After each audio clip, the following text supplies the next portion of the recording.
All right, so I'm going to talk about hemostasis. Hemostasis is the process of blood clot formation. So it happens in 3 steps. The first step is vasoconstriction. This happens by way of vascular spasm. So when the blood vessel is injured, there are receptors in the blood vessel that send signals for the blood vessel to constrict. The constriction of this blood vessel is kind of like stopping a leaky faucet. It's stopping the flow of blood to that area.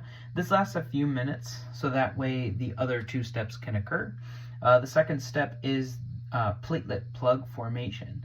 So the platelets in the blood, they usually cannot just stick to the walls of the blood vessels. The blood vessels are lined with endothelium, and as well as prostacyclin. Prostacyclin is something that essentially repels or makes it platelets unable to stick to these areas. But when the blood vessel itself is damaged, the blood vessel collagen is exposed, and platelets can then bind to this collagen. So when they bind to the collagen, they create pseudopods. These pseudopods allow for further platelets to join the platelets that are going into that break there, as well as bringing the walls of the blood vessel closer together. All right, so the third step in hemostasis is blood coagulation, or the actual formation of the blood clot itself. This is essentially the strengthening of the platelet plug. It happens with clotting factors. There are clotting factors which are essentially proteins.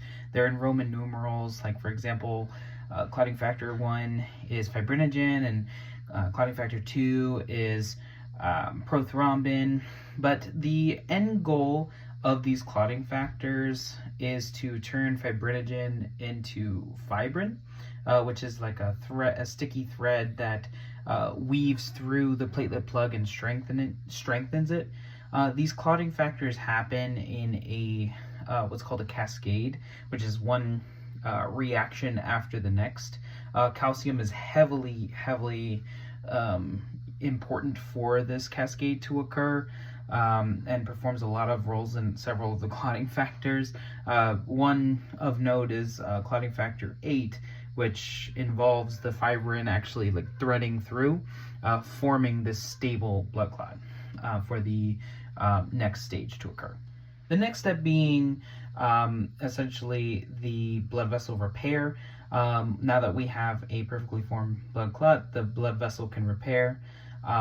This is done through the endothelium multiplying, and the smooth muscle and supportive tissues also repairing in this process. Once the blood vessel is fully repaired, the blood clot is no longer needed.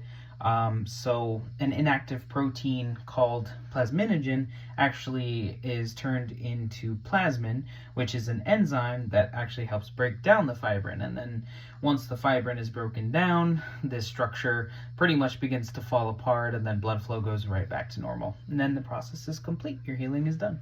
So one thing to know with hemostasis is that there are extrinsic and intrinsic pathways to how these blood clots are formed.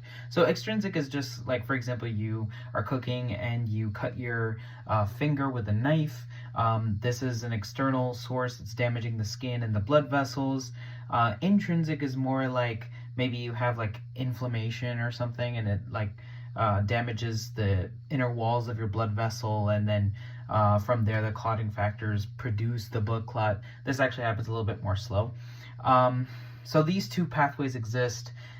This does change the starting point of the cascade, but both pathways do actually have the final steps in common, which is essentially just prothrombin converting to thrombin, and then thrombin converting fibrinogen into fibrin, and then this fibrin end up being the thing that stabilizes and forms the firm blood clot.